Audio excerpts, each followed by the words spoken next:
excited to have Katina Morrison on the podcast today. Welcome. Thank you. It is wonderful to be here. Thank you for actually offering me the opportunity to join you on your platform. Oh, it's so great. And can we just start by telling the audience just a little bit about yourself, like where you live and what your relationship to arthritis is? Yes, my name is Catina Morrison. I am a registered nurse and a chronic illness coach. I live in Tampa, Florida, and sunny Tampa, Florida. We've been having some cool days recently, but we're adjusting. 50s is cold for us. But yes, I live in Tampa, Florida. I actually was diagnosed with rheumatoid arthritis in 2015,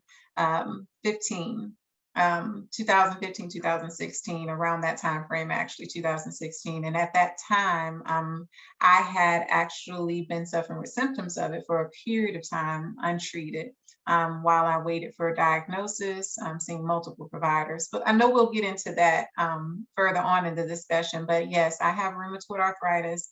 I also have fibromyalgia. And previous to my hysterectomy in 2020, I had endometriosis. So I have a multitude of chronic illnesses, and surprise, they all are related in some type of way. And that's what I've learned throughout my journey. I also have many family members who have these illnesses, so my connection runs quite deep with autoimmune disease and chronic illness. Wow. Yeah. Thank you for sharing. And it really is the saying that I learned at one point is like autoimmune diseases don't like to travel alone, which it always stuck with me because I'm like, yeah, when you have one, you're more likely to have more. So, and I know that that's a common question people ask me is like, if I have fibromyalgia and rheumatoid arthritis and I have pain, how do I know which one it's from? And that's probably, a hard question, right? But first, okay, I'm so not linear, but I try for the podcast I like to start with the diagnosis journey / saga. I know, unfortunately, like many people, yours was not a very straightforward diagnosis experience for rheumatoid arthritis. And you can, if there's time, if you want to, you can talk about the fibromyalgia and endometriosis diagnoses as well. But yeah, can you walk us through a little bit, like what were your initial symptoms and, what was your treatment like by medical providers? Even though you've been a nurse for how long? Sorry. Yes, I've been a nurse for 16 years, but I've worked in the healthcare industry for over 23 years now this Okay. year.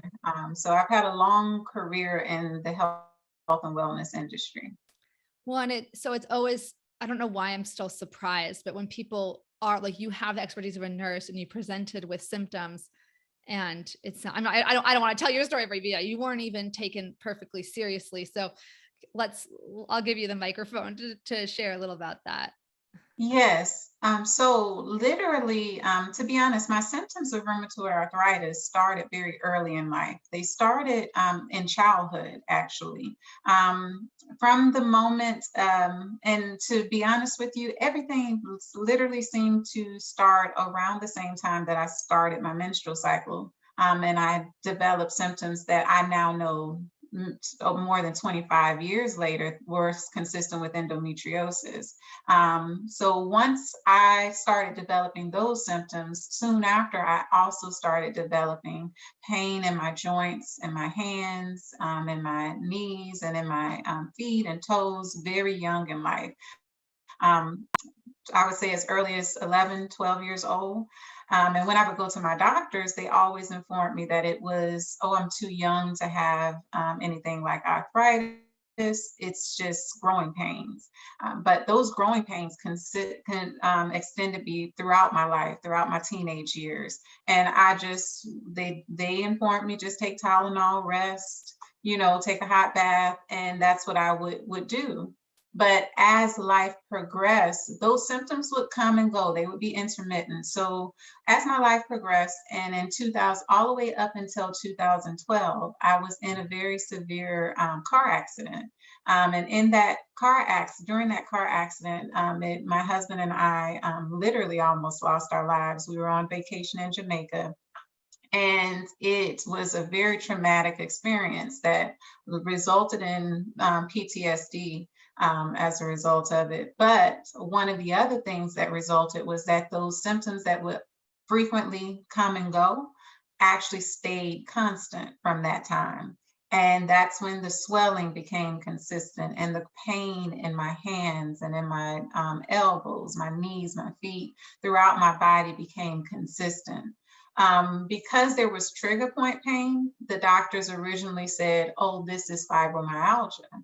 And so that was the original diagnosis. But fibromyalgia is not usually consistent with pains in your hands or the swelling that I was having to those areas. So eventually, I had to go to multiple different practitioners. Eventually, after going to about 12 different doctors, hand specialists, rheumatologists, different types of naturopaths and different types of physicians. Eventually, 4 years later, I finally was referred by my OBG by my primary care physician to one of her friends who took me seriously. Previous to that, a doctor told me your pain is in your head. If you see swelling, if you think swelling, you'll see swelling. If you think pain, you'll feel pain. This was me as a registered nurse hearing this. Wow. And finally, as I mentioned, the doctor who my primary care physician referred me to after me letting her know, listen, I've been in consistent pain now for 4 years, and I'm not getting any help.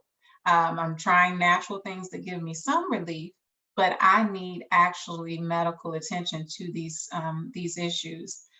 In time, I was able to get the solutions, but right after that, once that rheumatoid arthritis diagnosis was provided and I got the treatment, I was able to get more relief in combination with some of the natural things I tried, as well as was able to get additional diagnosis. Finally, the endometriosis was finally diagnosed as well. So around it, before it was considered just, I was having fibroids and cysts, but it seems as if they realized that, oh, you have rheumatoid arthritis. So this connects to this condition as well. As I did research and my doctors did research, actually it's a high level of patients with rheumatoid arthritis who also have all of these other conditions, female-related conditions. So my journey was that a lifetime of chronic illness and pain, but no diagnoses until about 25 years of struggling, and after that traumatic car accident. Oh my gosh. Well, first of all, I'm so sorry to hear about that car accident and the resulting PTSD. That's just, it's such a difficult experience to go through, even if you hadn't already been living with so much chronic pain. So thank you for sharing that. And I'm glad that you and your husband survived. And I wanted to ask just a couple follow-up questions. Were you able to work during this time? Like, okay, how did you manage that? I think that to myself sometimes when I think like, how did I do that? I don't know. So it's okay if you don't know. You know, oftentimes, and I think it's as women, we push through, especially when I had lived so long with pain, I oftentimes would just continue to push through.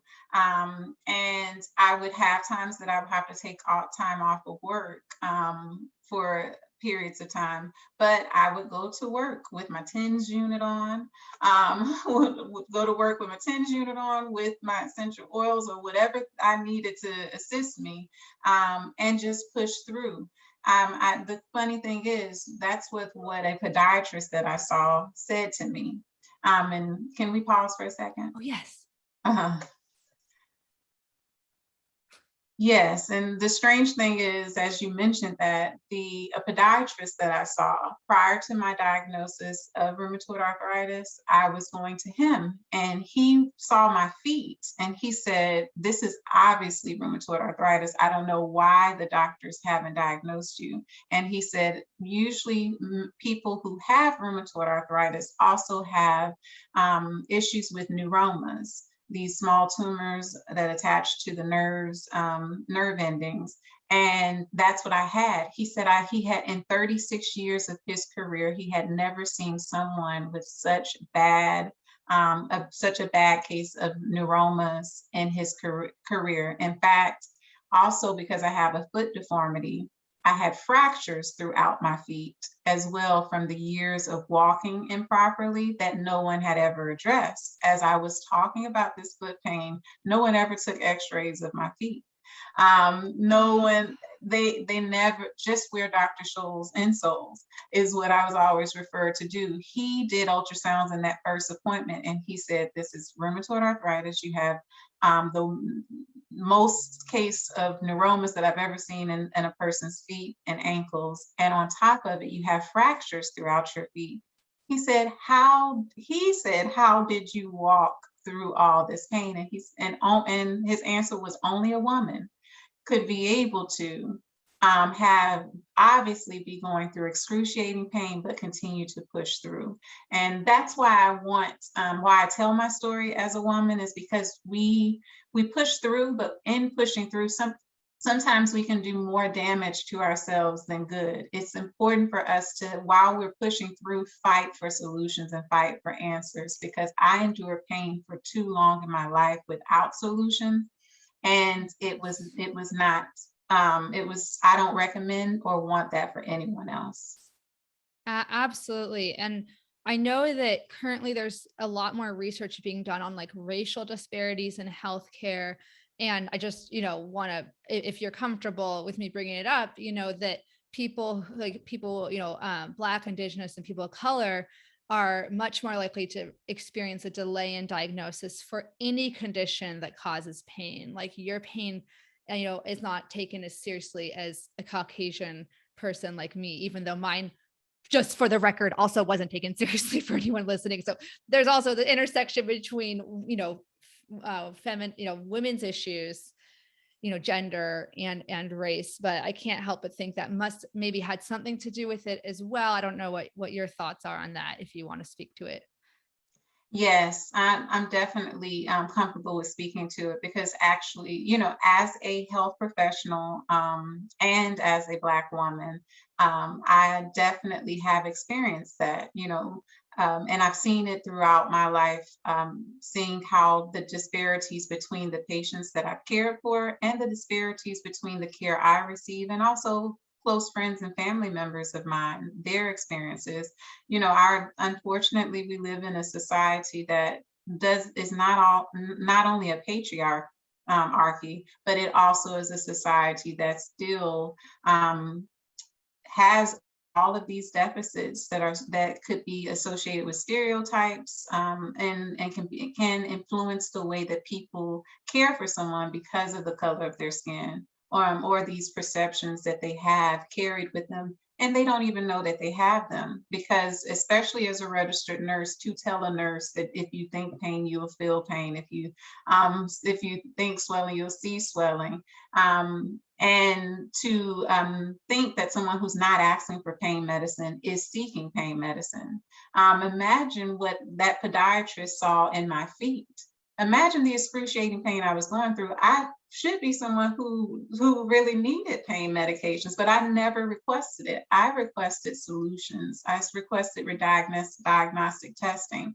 And unfortunately, the society we live in has created an area that the delayed care that people of color receive, Black women and men and other people who of other races receive, also leads to poor results in their care, in their health. Meaning, the delayed care means that that you're at increased risk for other conditions like pulmonary hypertension, or the effects of it affecting your heart. So sometimes those things are not genetic, but it's because of the delayed care that you now have these additional health conditions. So it really is something that needs to be addressed in our society. And these type of conversations, I'm so glad that you asked that question, actually brings attention to. It doesn't matter what your socioeconomic status is. what your profession is. If you are a person of color, there's a great chance that you will not receive the care and the treatment that you deserve, but you can work to get it through self advocacy. And that's one of the things that are a part of the things that I teach and educate people about is the importance to advocate for yourself and to find the providers that are going to provide you the care and treatment and respect that you deserve. Thank you so much for sharing that. And yeah, it's really fascinating that you can see it from both the patient and the health provider perspective, witnessing disparities over the years. And I know that the American College of Rheumatology has been doing a lot of efforts over the last couple of years, you know, that are trying to say, hey, even just updating the textbooks, you say, okay, they say warm for rheumatoid arthritis, warm, tender, pink skin on your joints. It's like, well, wait a minute, it's pink if you're Caucasian, like me, I have like transparent skin, like I could like see my veins through my skin, but like it's not going to necessarily look pink on everyone's skin, and they're updating the pictures that go in the textbooks for the lupus rash and everything. So just even it's so many layers to it. It's the treatment you get in terms of being listened to and those kind of soft skills, and just the kind of default quote unquote person that is like talked about. Like, I don't know if you've ever heard this, like, it's like when people talk about the default person is like a male in general, or like the default person is like a Caucasian person in our culture. So anyways, yeah, thank you for sharing about that. And like it's just wonderful that you're able to, like you said, turn your negative experiences or your uncomfortable experiences with having to suffer too long without answers, and now you're helping others through your coaching. And I want to get into that, but first I keep needing to ask, what nursing setting were you in? Like, what kind of nursing were you doing? Throughout my 16 years as a nurse, and prior to that, the other ancillary work that I did within the health and wellness industry, I have worked from the hospital setting to the clinic setting, and thankfully I was able to maneuver my career to a work from home setting. So I currently also work in the corporate side of things and quality assurance, as far as ensuring that the healthcare data that we process is meeting the standards, that members and patients are getting the quality of care that they deserve, and it's being documented appropriately. So it was nice and a blessing, because not everyone with disabilities or with rheumatoid arthritis and other conditions are able to have that opportunity to work from home. But when my career transitioned, it was at the perfect time. It was actually before that car accident took place. And it allowed me the opportunity to be able to have more flexibility, to be able to go to my room and lay down when I need to and get back to work and still be productive from my bed if I need to. So yes, I've worked, like I said, from the hospital setting, clinic setting, and now for several years, I've been working from home. And I really appreciated that, especially in the times we're living in right now.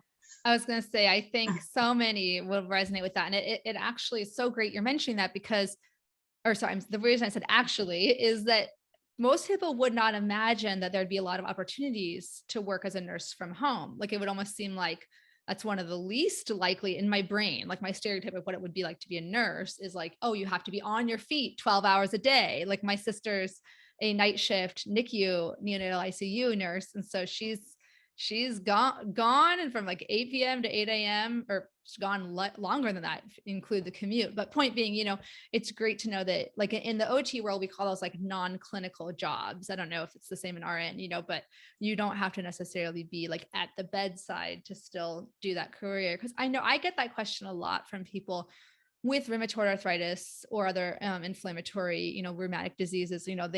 A lot of us are interested in working in healthcare, right? Like, and you, in your case, you worked in healthcare before your official diagnosis, but you clearly lived with health, challenges for a while. And so, but then there's this fear of like, am I going to be able to actually sustain that job? Like, am I going to be too tired? So it's great that you found a job and within nurse where you can use your nursing skills and expertise while still meeting your body's needs for rest. And yeah, that's wonderful. Um, Yay. I'm sorry. I'm really bad at ending sentences. This is only episode 61, so I'm still learning. No, I should That's know by okay. now. I am too. I'm just like that. She's Oh, I know. It's okay. You know what? People like hopefully people like listening to real people who just we're real. We make mistakes. That's okay. Yeah, so okay. So now again, attempting to be linear. So I want to hear more if you want to share more about, how your journey inspired you to help others through your LLC and all other endeavors called Nurse Loves Essentials, which I love that name. Sorry, just to begin with, that's a great name. And yeah, can you walk us through a little bit about how did that evolve and what do you do today with that? yes. As when I transitioned my career from from the hospital setting, clinic setting to working from home, initially it was my first stage was doing coaching for an insurance company where I would do disease management for chronic illnesses for that particular company. And I enjoyed it very much. And I just remembered as I transitioned my career further into the quality assurance area of things and auditing, and that I was getting pulled away from that thing that brought me that joy, that really filled my tank, where I was actually having that one on one connection with the patients and the members. So, and when 2020 hit, um, and I had more time on my hand, I realized that I was really missing that aspect of thing. And I noticed how on social media there were so many people who was providing education on things of like, how to be confident, or education on social media strategies, things like that. And I was like, I don't see many people who look like me who are providing education on health and wellness. And I said, another thing I don't see is anyone providing that specifically to our community with people with autoimmune diseases and chronic illnesses. But that's because I, believe it or not, had not actually seen it yet. And it was when I said one day it just came to me. I was like, I want to educate people about their health. I want to help people through their journeys. I've been doing that for my friends and family members for some time. Why not grow that? And I started my page on Instagram in June. And I woke up one morning and said, well, I'm going to post my first post and let's see what happens. It was my first public page ever. So I was like, I don't know what. I started out with 0 followers, and a month later, that 0 followers was like 250. And I was like, wait a minute, I'm on to something here. I can literally take this to actually creating a coaching business, because people were reaching out to me, asking me, are you providing coaching? Could you be my coach? And I was like, okay, that's the next phase. Let me go ahead and start those services. So once I created my LLC, I created my paid website, and I started seeing clients. And I tell you, it's been the most fulfilling thing that I've done, honestly, to really be able to connect with people and see them transform. As with Nurse Loves Essentials, I say that I assist women with chronic illnesses and autoimmune diseases to reach their best quality of life. And my focus is on mindset, self-advocacy, and educating and implementing on natural holistic methods. And my goal and what I do for women is assist them with decreasing that time of struggle that I went through. It's important for us to learn how to thrive, and not just survive our conditions. And that's what my journey was. It went from, I've left that world of bedside nursing, but I still want that connection. I still want to help others. And what better way to help others than doing something that connects to our personal journeys? And that's been a blessing for me and a privilege. And I'm so excited to continue in this journey. Yeah, that's so great. I really do think that working with people just in general, the helping fields like occupational therapy or, nursing or teaching, these are fields that are, counseling, they're like a calling, right? So yeah, like I also have left like a traditional, occupational therapy, work setting, but it's like, I always knew I was going to come back to like, doing it like now I do it. I use my skills through more of like a coaching, model versus a direct therapy model. But, um, anyway, yeah, I really resonate with that, being able to say, okay, like here's the, the struggles I had, and here's how you can kind of fast track yourself to a better quality of life and not have to do it the hard way. Like we did it, right? Please avoid the hard way. And I will say that Cheryl is doing an amazing job with all the life hacks that she shows. I even look and I'm like, oh, I need to apply that. So I Oh, appreciate everything that you're doing too. You're doing an amazing job educating and teaching others. And that's beautiful to take what you've learned from your occupational therapy background and incorporate it into really touching the lives of others. So if no one yeah. ever told you, Oh, thank you. we all are admire, not just me, because I read the comments too. We all Oh, admire everything that you are doing. And so keep up the amazing work. no, You're an I- inspiration. thank you. And right back at you. I mean, it's amazing. I actually did not know until today that you didn't even start your page till June of 2021. Because yeah, now you have 1,585 followers as of the time of this recording, which is amazing. And it's also, of course, about the depth, like the depth of impact is just as important as the breadth, and so I do think you mentioned, you didn't see anyone. I want to touch on that. You didn't see anyone that looked like you in the kind of coaching and wellness world. And that really is something that I know that,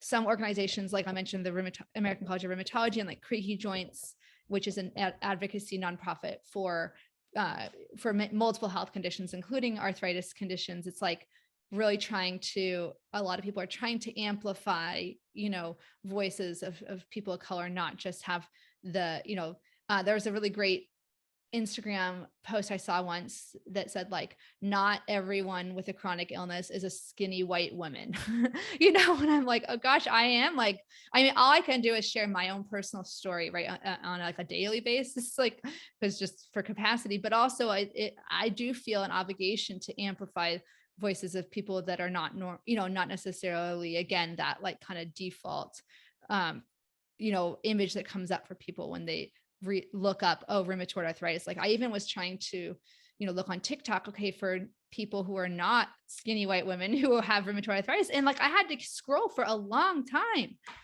That might also be because my feed is curated for what they think I'm interested in. So it might be my fault too for not. Anyway, there's problems. There's We got problems. problems. Yeah.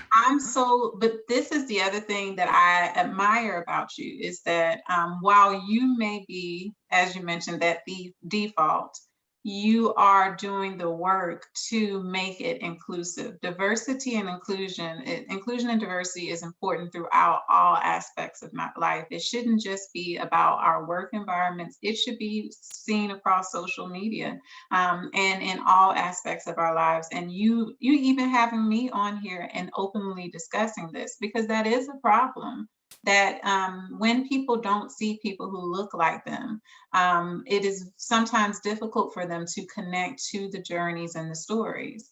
But when we make it inclusive, it helps so many people. It broadens the audience and the impact that we all can have together. And we need to come together, especially in the autoimmune disease, chronic illness, rheumatoid arthritis, which we connect on communities because we need solutions. We need support. But we need it for everyone, not just the default client or patient. It needs to be for everyone, and I appreciate the work you're doing to improve that. Well, thank you. And I do, I've mentioned before, but just, for anyone listening, privilege doesn't mean that you did anything wrong. Because sometimes people get like Caucasian people or white people kind of are like, oh, well, that's not my fault. Or, like, I didn't do anything. It's like, does acknowledging you have privilege doesn't mean that you made a mistake. It just means that you have an advantage, an unearned advantage through no work of your own, just through what you were born looking like, and your socioeconomics potentially. How I think thinking about health privilege kind of helps people realize, yeah, like it's not someone's fault who was born with a health condition, but or someone who was not born with a health condition. If you're born totally healthy, you have a health privilege. It doesn't mean that you did something wrong, but it means that you have an advantage. If you were born able to move your body versus somebody with like severe cerebral palsy, anyway. But I want to make sure I talk about mindset a little bit, because that's like, I always joke that for Arthritis Life, my real tagline for myself, for my business, is come for the life hacks, stay for the emotional support, because I love sharing life hacks. And that's like part of the bread and butter of occupational therapy. But the deeper work is what really kind of lights me up, is like figuring out, how do we accept and how do we, persevere. And you mentioned thriving, how do we thrive mentally, not just physically, while living with chronic illness. So, what are some of the tips, I guess, mindset tips, mindset being like a broad word that people interpret differently, but mindset tips that you find helpful for you managing multiple chronic pain conditions? Yeah. Well, strangely enough, I was just talking to another person that you're aware, Christina Montoya, arthritis dietitian. She is a good friend of mine, and we were talking about this exact same thing not long before this, that the importance of mindset, how intrinsic it is in order for us to be able to cope with living with it. Now, mindset does not heal you, but it is a starting point to it. Because as I mentioned to you, I myself suffered from PTSD as a result of the car accident. And it also brought on depression. But it was me really changing my mindset to get the help that I needed at that time. And also learning to do things that actually helped me to heal emotionally and mentally. For me, that's journaling is a major part of it. And that's also why I partnered with Mind Flight Journal, because they're a chronic illness journal. They have a chronic illness journal that helps you not only to document your health conditions, but also to improve the mindset towards positivity through prompts and more. And that particular journaling has helped me. I'm a person who does I'm a poet and a songwriter. When I went back to literally writing my thoughts and writing positive affirmations, citing those, and then looking at my health condition through the eyesight of growth mindset, rather than seeing it as this terrible thing that was placed upon me. I don't know if I can live anymore with this. You have those moments that you feel like that, literally, and in those stages where I could barely, when my feet touched the ground and it would bring me to my knees in pain and crying, or waking up in that, it can be so hard to see the brighter side of things. But the beautiful side of things was that I was still living and I still had time to find solutions. I could do things little by little that could help me. Implementing, like I said, natural and holistic things such as essential oils, or finding naturopath physicians and practitioners that could help me. So that's what I encourage is let's look at growth, look at our health from this mindset of growth mindset. Let's see that each thing that we go through is a learning experience, and see every challenge as something that we can and we will overcome, and never give up in doing that. And what also helps me in that area was connecting with others and finally sharing my story. The problem is oftentimes we go through things and we isolate and we stay quiet because we don't think that anyone else is going through what we're going through. But like you said, look at my page. I started at 0 to over 1,500 in this time frame. And then there's many other counts of people with autoimmune diseases and chronic illnesses. There's so many people like us. What if none of us started a page? What if none of us actually reached out and connected with our friends and family members and others to share our journeys? How can we help others learn to thrive? and not just survive, by showing how we did it. And that's what my mindset was, is that I need to share what I have experienced to help and change the lives of others.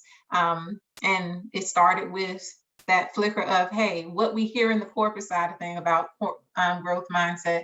I look at health from that side, that mindset too, developing that wellness mindset throughout life. So it's really what has helped me to overcome my challenges and to overcome the battles and struggles with depression and PTSD from long periods of time of chronic ill pain. Now I'm so happy each day to wake up. And I started off journaling and with positive affirmations.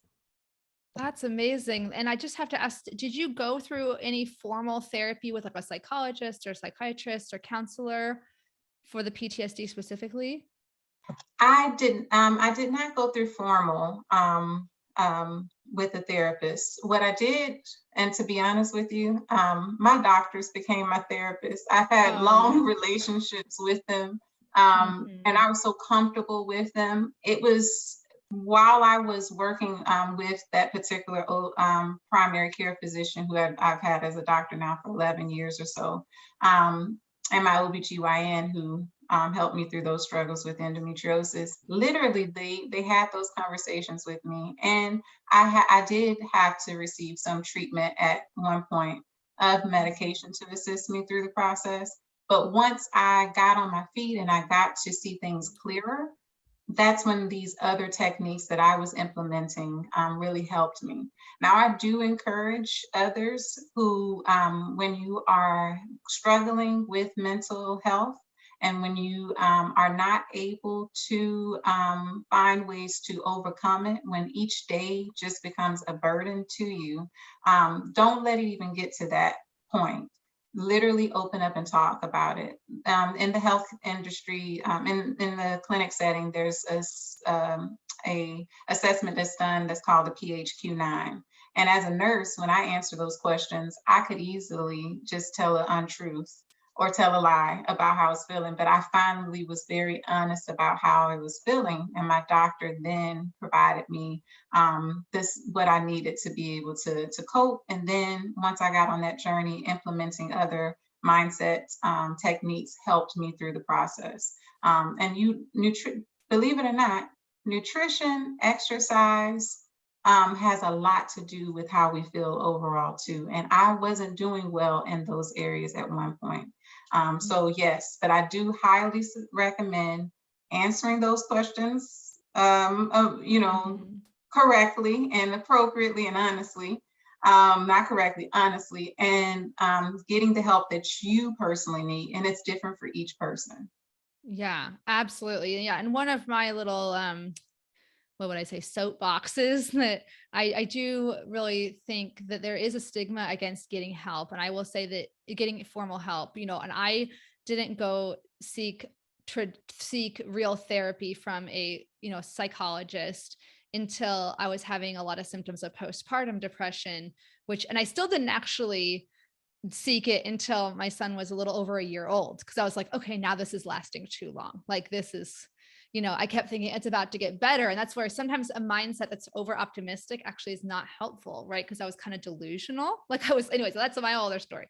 But formal. So this is where I think there's so many different tangents I could go on, but I will say for any psychologists or health providers listening, there is a little bit of a awkwardness in the balance, I think sometimes in the communities between like anyone right now could call themselves a health coach. Like I could literally just open a website and be like, I'm a health coach and I'm going to coach your mindset and I'm going to help you heal all your traumas. And like, there is a point at which people need, so I know I'm not saying that you're doing this. So first of all, you're a nurse. And so you already have some expertise, but like, if you're experiencing like a lot of issues, like, getting pleasure out of activities and things that formerly brought your pleasure, or if you're experiencing a lot of anxiety, my symptoms were more anxiety, which feels really productive. Like when you feel anxiety, it's like the opposite of depression, right? In some ways, like, because depression isn't sadness, right? Depression is a lack of volition and a lack of feeling. So you kind of like feel nothing.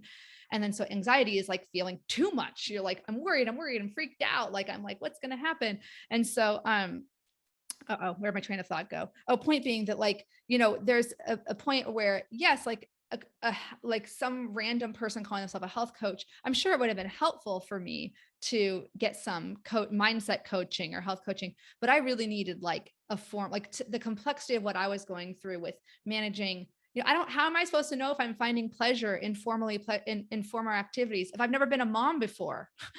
How much pleasure am I supposed to have? Like, I don't, you know what I mean? I was just, if there's the Mhm. rheumatoid arthritis flare up and so long story short, for anyone who's really struggling, I think when I hear PTSD, I think, oh my gosh, like, first of all, you're obviously clearly a very mentally strong person. So like as evidenced by like literally a doctor saying like in 36 years, I've never seen anyone who can just like walk with feet like yours. Like, so don't feel bad if you're like, wow, she didn't even quote unquote need to go to like a psychologist or psychiatrist. Like maybe don't have to. Like if you're struggling, it's so good to get the help you need. And again, I've had health coaches and chronic illness coaches on the podcast, other than you. And I'm not bashing anyone, but you know what I'm saying? There's like a little bit of an Oh, awkwardness.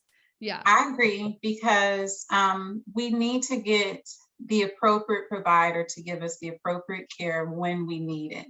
Now, all of us are on different spectrums of things, and you would have to understand why I may have not went ahead that traditional route.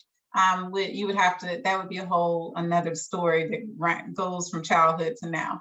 But thankfully, I was able to get the help from my primary care physician and the treatment that I needed, and then to be able to utilize those mindset strategies. But I do not feel that as a nurse, I don't function as a therapist. I don't function as a nutritionist. Those are not my scope of care. That everyone needs to function within the scope that is appropriate to them. As a nurse, I have a background in training that most health coaches do not. So that's also why I chose to go into this area, because also didn't see a lot of nurses who were using their knowledge and their experience and evidence-based practice understanding to really help others. But I totally support, if you need, or if you have health conditions such as this, in most cases, you need a doctor to treat your condition. I believe that we can use natural methods in conjunction with medicinal methods to reach the optimal health care, optimal level of health that we each can achieve. I do not believe that if you have health conditions, that the only solution is natural, natural, natural. We all hope that it would be, but it's not always the case. I take Humira, okay?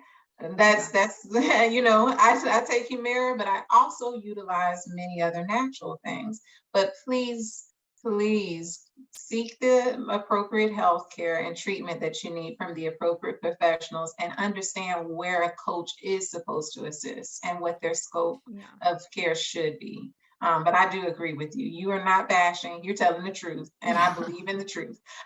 Yeah, no, and thank you. Yeah, you summarized that better than I was. And I think that everyone's just looking for, looking to get the best quality of life they can possibly get. And I'm very open to the fact that I've been on biologics for 19 years. I've had a couple of different ones, and so I do share people's stories who, I've also integrated some lifestyle interventions, of course. And I teach them in my, Room to Thrive program and my rheumatoid arthritis roadmap course. But yeah, I think that, yeah, and all one or the other approach is not really the most helpful for most people. It's not natural versus Western. It's which one of both of these can help me the most, in trial and error. So gosh, I want to talk about so many more things, but unfortunately I have a time constraint, and our listeners also don't have endless time, so sadly. But so is there anything else that you'd like to share that I didn't already ask about, or any advice you have for newly diagnosed patients? Those are always the questions I like to end on. Yes. The truth is, what we just talked about basically sums up what a new person needs to understand. We live in a time where natural is the hope for everyone. And when you're diagnosed with rheumatoid arthritis or autoimmune, any chronic illnesses, it can be a challenge to know where to get the best source of truth and what's going to work for you. But the truth is, it's a journey. It is a journey, but it does not have to be a journey in which you struggle consistently. It can be a journey in which you grow and you understand things, and you see that in many cases it will come down to mindset. Having the mindset to be able to understand that I'm going through challenges, but you know what? I can get through this. But not a mindset that's going to lead to delusions, like you said. Now, we're not saying positive mindset is all that there is, but that positive mindset is a stepping stone to you seeking the treatment that you need from the appropriate professionals, and also combining in those natural and holistic methods that can assist you. It took me some time to find the ones that worked well for me. I'm a person who went from taking 10 different medications to now only taking one, which is my biologic. And that is something that can be possible, but for others, but just as I mentioned, I'm taking a medicine, but combining it with natural and holistic methods. So consider all of the array of options that you have. Don't limit yourself to just one thing, and don't get disappointed because one thing doesn't work.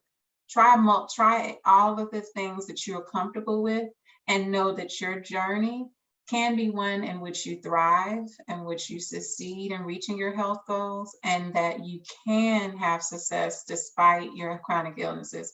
I'm proof for you. I'm a person who lived for over 25 years with multiple chronic illnesses, but I've still been able to find ways to work from home.